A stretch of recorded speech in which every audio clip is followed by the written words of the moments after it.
guys, so welcome back to another video, Ignore the Mess.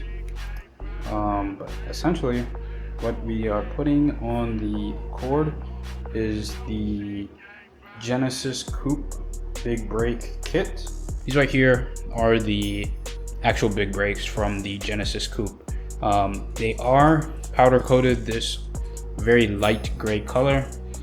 I do have the Brembo lettering there. I do want to get the bigger size and possibly change the color in the future, but I did get them for a good deal, already powder coated. Not too concerned about the color, more concerned on the actual performance upgrade. These are the OE Brembo brakes that would have come factory. There are a couple pads that I do want to upgrade to in the future once I do get this on working as such. I know the EBC yellow stuff is pretty good, as well as the red stuff. So definitely two options that I might upgrade to in the near future. One thing that I am running to already is the fact that these were powder coated. They used a very thick layer. So the main concern right now, just test fitting these new brakes, is the clearance with the actual pad. It's supposed to be a snug fit, but I should be able to just slide this in here without a lot of force, which right now, if I was to try, it's a lot of force. I think that's just because of this layer of paint and powder coat that is very thick. So what I'm gonna do is just gonna take a light sanding to the inside of each one of these areas here, and then we'll retest fit the ceramic pads.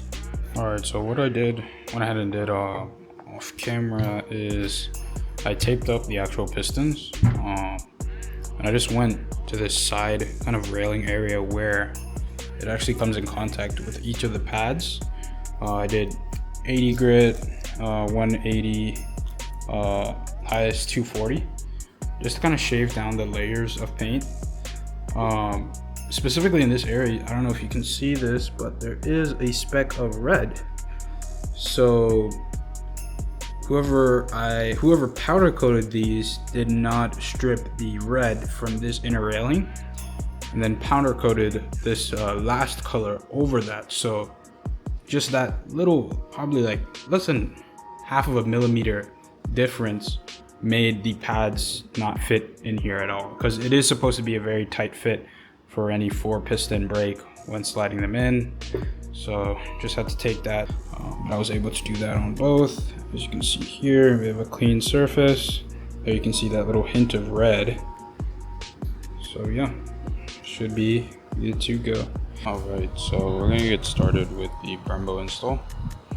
First step is of course to crack the nuts and jack up the car. So this is just gonna be the first test fit.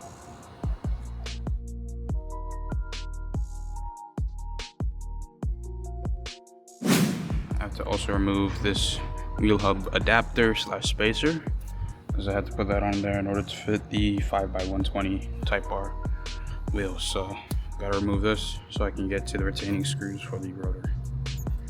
So I just removed the setting screw for the rotor. Had to use this size 3 Phillips and bang it in there, and then I took the impact and slowly drove it out. As you can see, pretty close to rounding it out. These things are very annoying. So now I'm going to take the two 17s in the back so I can remove the stock caliper.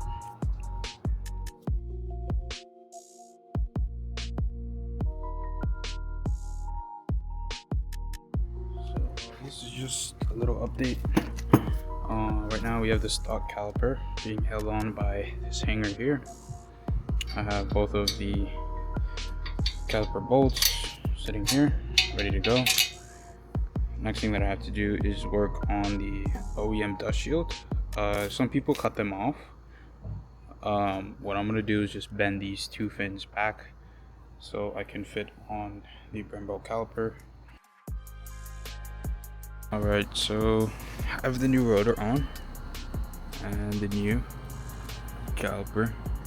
I'm just gonna test fit the pads. Alright, so it's the next day. we have this really awesome kit from Slick Fab Performance. Includes this spacer for the rotor between the hub, banjo bolts, and the actual caliper bolts. So with this kit comes with a little spacer, just placed right here. Of course, I'm going to try and clean up all the rust. It should fit snug in this area, so then the rotor doesn't shake around. So yep, it's snug in there. I'm going to try as much as I can to clean up most of this rust. Right, so what I've gone ahead and done is I put blue thread locker on both of the two new caliper bolts, and then tighten them down to 80 foot-pounds of torque.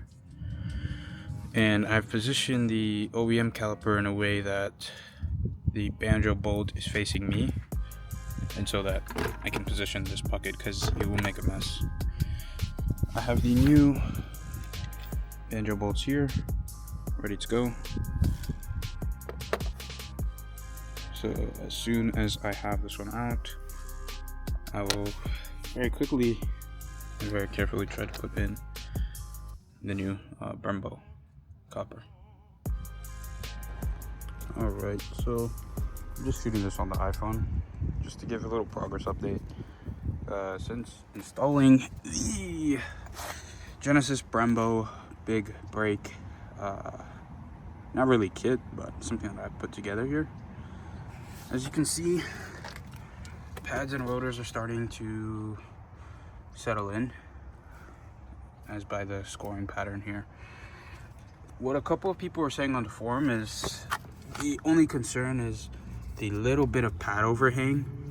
As you can see there's, I'd say really like 2 millimeters or 1.5 millimeters of pad overhang on the inside. It is not really a concern. And yeah, it's been going good.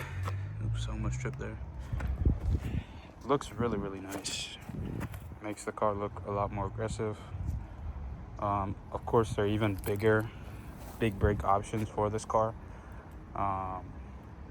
But I don't really think in the current state and version, or rather in the current state in terms of mods that my car is at, I don't think it needs anything bigger than this. Speaking of mods, see here a little bit better. Engine bay is quite dirty, but we have the Mishimoto cold air intake. Lid is off. I've just been trying it out for a couple weeks just to see how it sounds, and it sounds so. Might keep it like that as I go back to Maryland. It's going to be a lot colder weather, so it's not really going to be too much of an issue running that there. Have the Type R engine cover. Can't really see down in here, but in this dirty mess, we have the Palanon Performance downpipe. It's covered by this heat shield. Can't really see it. OEM heat shield covers it. We also have the PRL strut bar, which has been amazing. Really stiffens up the front end.